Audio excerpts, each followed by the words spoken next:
Hello ladies and gentlemen, and welcome to the start of my super stacked Halloween month here on the channel. In stark contrast to last month where we only had one review, we have a probably record for the channel 7 reviews coming this month, including reviews on all 5 Sundays, Friday the 13th, and Halloween Day. And today at the channel Pencil Quest of DJ, we are starting off the month with a movie I was supposed to do last month but we're now doing today, Ticks, released in 1993. So Ticks was a direct-to-video horror film that was directed by Tony Randall, who is also best known for being a writer on Godzilla 1985 and Hellraiser 2 and 3. So this film centers around 8 people that go out on a camping trip where nothing of interest happens at all. Except that's not how this works, is it? No, turns out there's another guy out in them woods growing weed, but he's not just growing weed, he's using steroids to enhance the weed. He's not exactly running a sanitary operation though, and those steroids drop onto some ticks, which enhances them into genetically superior super ticks, which become basically rabid and try to kill everyone. This film has an incredibly random cast, including somewhat unknown actors and actresses Amid Dorlins, Rosalind Allen, Barry Lynch, and Michael Medeiros. It also, however, includes a ton of people that would go on to be very well-known actors, including Peter Scolari, Seth Green, Clint Howard, his father Rance Howard, and Alfonso Ribeiro. Clocking in about 85 minutes, the film cost about $1.5 million to make, and is now considered a cult classic. But just because it's a cult classic doesn't mean it's good, but is it? Well, let's find out as we look at Ticks, released in 1993. So we begin our film by meeting teenager Tyler Burns, whose dad is sending him on some sort of camping trip with a bunch of people he doesn't know. Apparently this is for Tyler to overcome a fear he has of the woods after an unnamed incident as a child, which has been giving him increased PTSD as he's gotten older. Tyler then meets a tough guy named Panic who threatens to kill him if he doesn't make a basketball shot. Fucking what? Turns out Panic is one of the members of a camping trip which is led by Charles and his new either wife or girlfriend, Holly. The other campers are Charles' daughter Melissa, who hates camping, Kelly, who doesn't speak, rich girl Dee Dee, and her boyfriend Rome. Meanwhile, we see a drug dealer named Jarvis who is illegally growing marijuana. Not only that, but he's using steroids to enhance the marijuana and make it grow faster. There's a lot of runoff though, and that runoff is dropping onto some woodland ticks, which seem to be genetically enhancing them. On the way to the cabin, our camper crew stop off at a market, and Panic steals some steroid pills out of Rome's bag. Melissa is also harassed by a redneck named Jerry, who is led by another redneck named Sir. Sir what? No, just Sir. His name is Sir. Meanwhile, Jarvis is setting up a bear trap for some reason until he finds that his hamster's been murdered. So what the hell killed his hamster? Well, that would be one of those giant ticks which jumps on him and sends him backwards, and he gets his leg trapped in the bear trap. He then sees that these giant ticks are actually growing from the ceiling, and one falls right onto his face, knocking him out. The camper crew arrive at the cabin where Tyler, Panic, and Rome are sharing a room. In the closet, however, Tyler finds one of the big ticks growing inside of there, and he pokes its egg sac and a bunch of them fall out, and then they just ignore it like it's a thing that would normally be there in the woods. Fucking no! Tell somebody. But they're like, yeah, whatever. It's also shown that more of those tick sacs are growing within the house. Tyler and Melissa go out into the woods to explore, I guess? I'm not entirely sure why they're out there, and you can see that more of those tick sacs are growing. One of the ticks then attacks Melissa, and after Tyler pulls it off her back, they rush back to the cabin. They go back to the cabin to warn the others, but everyone, especially Melissa's dad, is like, oh whatever, it's the woods, stay away from stuff, bugs don't attack people, yada yada yada. And Tyler even acknowledges the trope of adults not believing the kids, but that doesn't stop it from happening. Jerry and Sir then arrive at the camp to warn them that apparently there's some illegal marijuana dealing going on within the woods, and they shouldn't wander too far. Speaking of upstanding characters, Jarvis wakes up and he's not dead, but he probably wishes he was, as the ticks are now inside his body. Speaking of that, later that night, Panic's dog Brute is attacked by one of the ticks. Panic then finds Brute convulsing before dying. Furious at his dog being dead and him being out in the stupid-ass woods, Panic decides to hitchhike all the way back to Los Angeles, which I'm sure will work out for him. The next morning, the sheriff comes down to the cabin to have a look at the dog, not sure what the fuck he's supposed to do, and all he does do is recommend that they take it to the vet to see what was up with it. They then ask where Panic is, and Tyler's like, oh yeah, he fucking left last night. And they're like, why didn't you tell us, Tyler? And Tyler's like, fuck you guys, what was I supposed to do? And then he goes to cry in his room. Tyler and Charles then head out to take Brute's body to the vet, and Tyler finally confides in Charles why he doesn't like the woods. When he was little, him and his dad went to the woods, and his dad got drunk and fucked off and left him in the woods by himself for several days. So wait a minute, his whole trauma is because his dad fucked off and left him in the woods, and his dad's solution to healing his trauma is to send him back in the woods, basically by himself with a bunch of people he doesn't know.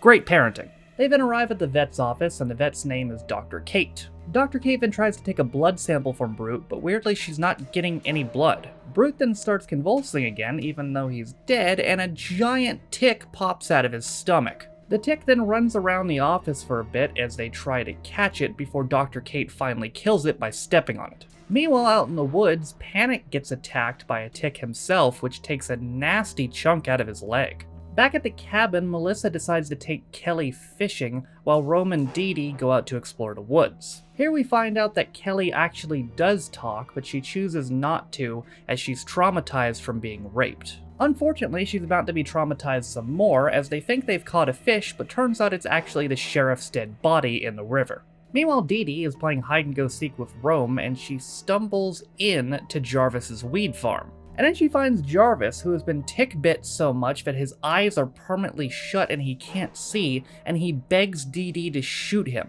She doesn't, but she doesn't need to, as a tick explodes out of his face, biting her on the neck and finally granting Jarvis death. Meanwhile, Panic is starting to, panic from the tick bite before he's absconded by Sir and Jerry, who think that he's trying to steal from their weed farm. Wait, they were weed farmers all along? Who could have thunk it, two upstanding citizens such as these? Panic then stabs Jerry in the leg to get away, while Sir seemingly vanishes into fucking thin air. He actually does stumble upon their weed farm, where he's tackled by Jerry, but then Panic gets the upper hand and starts beating the shit out of him. Sir then shows up out of fucking nowhere and accidentally shoots a gas can, setting his whole weed farm on fire. He then shoots Panic in the side, and Sir and Jerry escape, leaving Panic to die. Panic still has those steroids he stole off of Rome earlier though, and decides to take a couple in an effort to stay alive. Everybody has now made it back to the cabin, and I mean everyone, including the ticks who are running towards the cabin to try to escape the forest fire.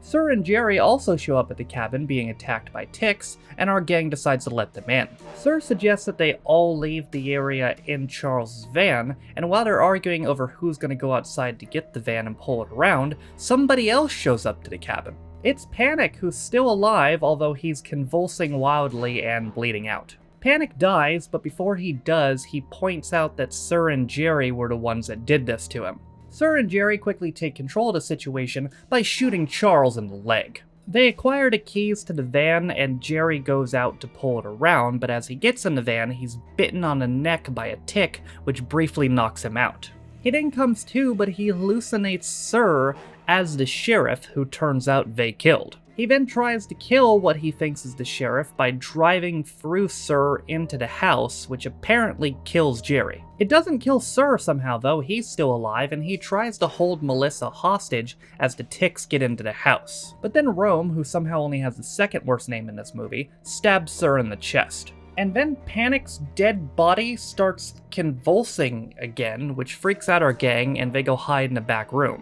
And also, if you're thinking about watching this movie, this scene is incredibly seizure-y.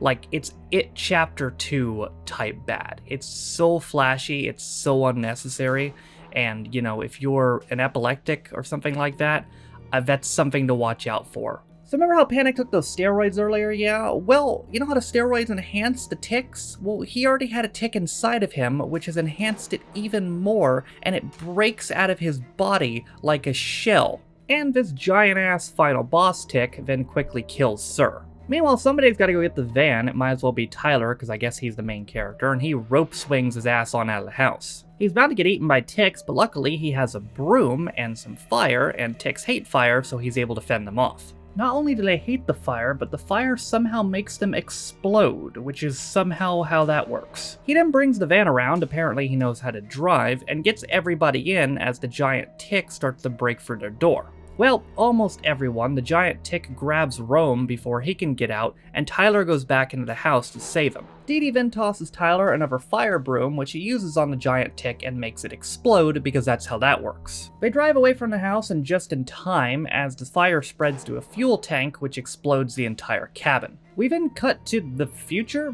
I guess, where Vivan is now in a junkyard, and something drops out from the bottom of it.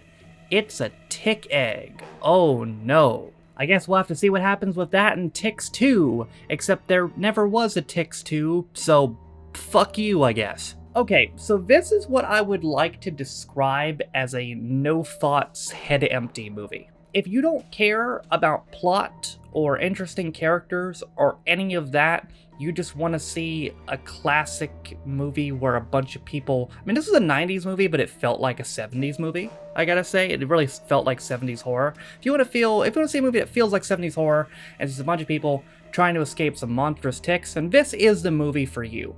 If you are interested in interesting characters, interesting plot, storyline development, this is not the film for you, because there was none of that. Like, basically, they would give you a character, they would introduce to you one thing about the character and say, oh, that's why you should care, but then they don't go any further with it at all. I will give you a couple of examples. Tyler was introduced at the beginning of the film as having a fear of the forest. Well, this did not solve his fear of the forest. If anything, it probably made it worse. When they revealed that Kelly didn't talk because she was raped, that was literally all they gave Kelly in the entire movie.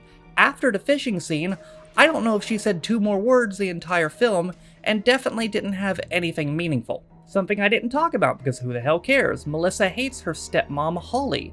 Was that ever resolved? Nope. Rome and Dee Dee were completely nothing characters, they were just there to exist, and Panic was just there to reinforce the stereotype of the black guy always being the only one to die in a horror movie. So yeah, basically this movie has no substance at all. If you care about substance, then you will not like this movie. If you don't, if you just, want to turn your brain off and watch some random horror shit during Halloween, then there you go, this is a great film for you. For that, absolutely, this film serves a purpose, and it's that.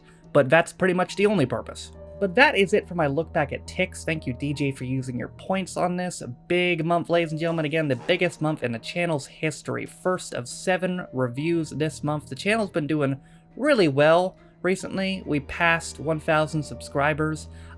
Those Magnificent Men and Their Flying Machines videos doing really well. Exorcist 2, for some ungodly reason, no pun intended, is doing really well. I hope at least one of the reviews this month, if not multiple, that'd be cool, do really well. The next review will be next Sunday. It'll be Final Destination 2.